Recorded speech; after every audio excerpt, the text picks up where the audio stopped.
اعوذ باللہ من الشیطان الرجیم بسم اللہ الرحمن الرحیم۔ ان آیات میں اللہ تبارک و تعالی نے انسان کو اس بات کی طرف متوجہ فرمایا ہے کہ ضروری نہیں کہ ایک عام آدمی کی زندگی اس کی پیدائش سے لے کر یا بالغ ہونے سے لے کر مرتے دم تک کبھی اس سے کوئی گناہ سرزد نہ ہو، کبھی کوئی غلطی نہ ہو۔ انسان ہے اور اس سے کبھی کبھی غلطی بھی سرزد ہو سکتی ہے، لیکن اس غلطی کا مدعا یہ ہے کہ وہ جب بھی غلطی سرزد ہو تو اس پر اصرار کرنے کے بجائے اللہ تبارک و تعالی سے اس کی معافی مانگے، استغفار کرے۔ چنانچہ اللہ تعالیٰ فرماتے ہیں کہ یہ وہ لوگ ہیں کہ جب یہ کوئی بے حیائی کا کام کر بھی بیٹھتے ہیں، او ظلموا انفسہم، یا اپنی جانوں پر ظلم کر گزرتے ہیں، اور جانوں پر ظلم کرنے سے مراد ہے کوئی گناہ کر بیٹھنا۔ تو اگر کبھی گناہ سرزد ہوتا ہے ان سے تو یہ نہیں کہ اسے نہ زوری کریں اور اس کو درست ثابت کرنے کی کوشش کریں، بلکہ اس وقت وہ اللہ کا ذکر کرتے ہیں، اللہ کو یاد کر لیتے ہیں کہ اللہ کے سامنے پیش ہونا ہے اور اپنے اس عمل کا جواب دینا ہے۔ فاستغفروا لذنوبہم، اور وہ اپنے گناہوں کی معافی مانگتے ہیں۔ اور بیچ میں اللہ تبارک و تعالیٰ نے جملہ معترضہ کے طور پر بڑا پیارا جملہ ارشاد فرمایا کہ اللہ کے سوا ہے بھی کون جو گناہوں کی معافی دے؟ وَمَن يَغْفِرُ الذُّنُوبَ إِلَّا اللَّهُ، اللہ تعالیٰ کے سوا ہے بھی کون جو گناہوں کی معافی دے؟ اور پھر فرمایا وَلَمْ يُصِرُّوا عَلَىٰ مَا فَعَلُوا، اور جو کچھ انہوں نے کیا ہے، یعنی جو گناہ ان سے سرزد ہوا ہے اس پر اصرار نہیں کرتے، اور وَهُمْ يَعْلَمُونَ، جبکہ وہ جانتے ہوں، جان بوجھ کر اصرار نہیں کرتے۔ بھول چوک میں کوئی بات ہو جائے تو بات دوسری ہے، لیکن جانتے بوجھتے اس پر اصرار نہیں کرتے۔ یہاں دو باتیں قابل ذکر ہیں۔ ایک تو یہ کہ اللہ تبارک و تعالی نے انسان کے لیے یہ راستہ مرتے دم تک کھلا رکھا ہے کہ اگر کبھی اس سے کوئی غلطی ہو جائے تو اللہ تبارک و تعالیٰ کی بارگاہ میں حاضر ہو کر استغفار کرے، معافی مانگے۔ اللہ تبارک و تعالیٰ اپنے فضل و کرم سے اس کو معاف کر دیتے ہیں۔ اور اللہ تبارک و تعالیٰ نے یہ ایک تریاق دیا ہے۔ شیطان انسان کو بہکاتا رہتا ہے، انسان کے نفسانی تقاضے، نفسانی خواہشات انسان کو بہکاتی رہتی ہیں۔ یہ ایک زہر ہے جو انسان کے ساتھ لگا ہوا ہے، لیکن اس زہر کا تریاق اللہ تبارک و تعالیٰ نے اتنا آسان کر دیا ہے کہ جب کبھی شیطان بہکائے یا نفس کے تقاضے سے مغلوب ہو کر انسان کوئی گناہ کر بیٹھے تو فوراً اللہ تبارک و تعالیٰ نے ایک تریاق عطا فرما دیا کہ اس زہر کا تریاق یہ ہے کہ وہ اللہ تبارک و تعالیٰ کی بارگاہ میں حاضر ہو کر استغفار کرے۔ استغفار کرے گا، معافی مانگے گا، سچے دل سے مانگے گا، تو اللہ تبارک و تعالیٰ فرماتے ہیں کہ اللہ تعالیٰ کے سوا ہے بھی کون جو انسان کے گناہوں کو معاف کرے۔ اللہ تبارک و تعالیٰ معاف کر دیتے ہیں۔ شرط یہ ہے کہ اصرار نہ کریں۔ اصرار کے دو معنی ہیں۔ ایک معنی تو یہ کہ وہ غلطی کو درست ثابت کرنے کی فکر میں نہ رہے، کہ جو غلطی ہوئی ہے اس کی تعویلیں تلاش کرے اور یہ کہے کہ نہیں یہ غلطی نہیں ہوئی، فلاں وجہ سے، فلاں علت سے میں اس غلطی سے مبرہ ہوں، یہ کام نہ کرے۔ تو اصرار کے ایک معنی تو یہ ہے کہ غلطی کی تعویلیں کرنا اور اس کو درست ثابت کرنے کی کوشش کرنا، یہ بہت بری بات ہے، اس کے بعد پھر معافی نہیں ہو سکتی۔ اور دوسرے یہ کہ وہ جو غلطی اس وقت سرزد ہوئی ہے اس پر جس وقت استغفار کر رہا ہے تو ساتھ میں دل میں یہ ارادہ ہو کہ میں آئندہ یہ کام نہیں کروں گا، اور اگر دل میں ارادہ تو ہے کہ کرتا رہوں گا تو پھر یہ اصرار ہوا، گویا اس غلطی پر آدمی مسلسل قائم ہے اور اس سے اپنے آپ کو علیحدہ رکھنے کی اس کی دل میں فکر بھی نہیں ہے، تو پھر اس صورت میں استغفار فائدہ مند نہیں ہوتا۔ لیکن جب دل میں ندامت ہے اور اس کام کو درست ثابت کرنے کی کوشش بھی نہیں کر رہا اور دل میں یہ نیت بھی ہے کہ آئندہ میں اس گناہ سے بچوں گا، تو پھر یہ استغفار انسان کے لیے بڑے سے بڑے گناہ کی معافی کا ذریعہ بن جاتا ہے۔ اور اگر بالفرض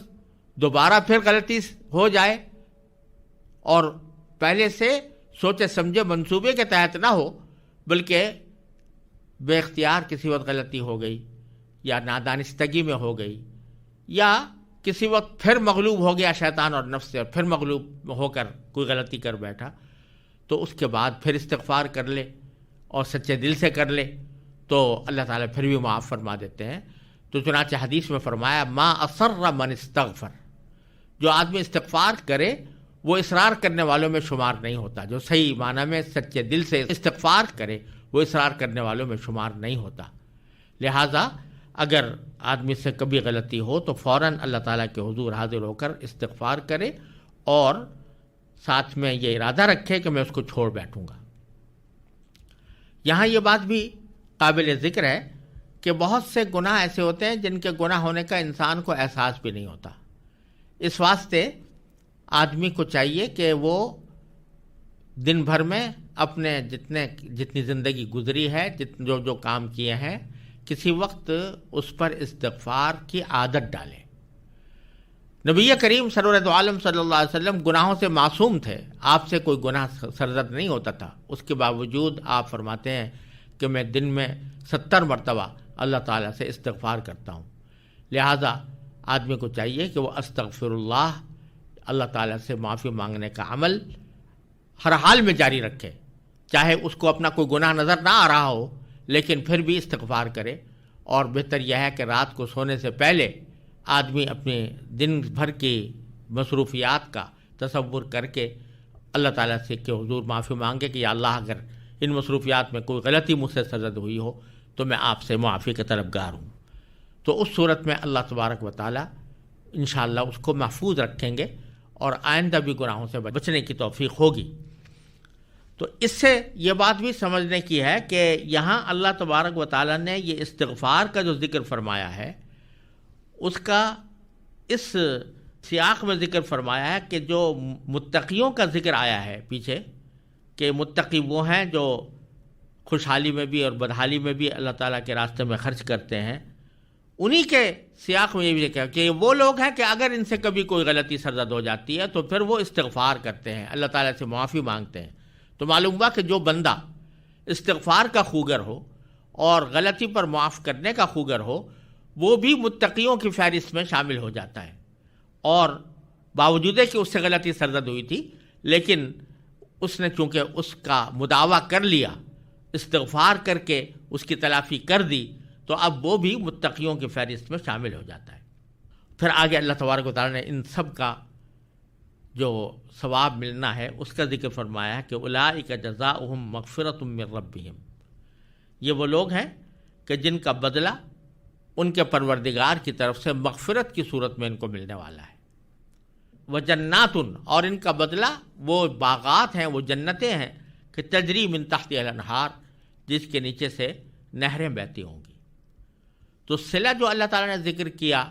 ان کے ان اعمال کا، اس میں پہلے ذکر فرمایا مغفرت کا اور پھر ذکر فرمایا جنت کا۔ تو معلوم ہوا کہ سب سے پہلی چیز جو انسان کو اللہ تبارک و تعالیٰ کی طرف سے بطور انعام عطا ہوگی وہ مغفرت ہے، کیونکہ اگر مغفرت نہیں ہے تو پھر انسان کو جنت کا بھی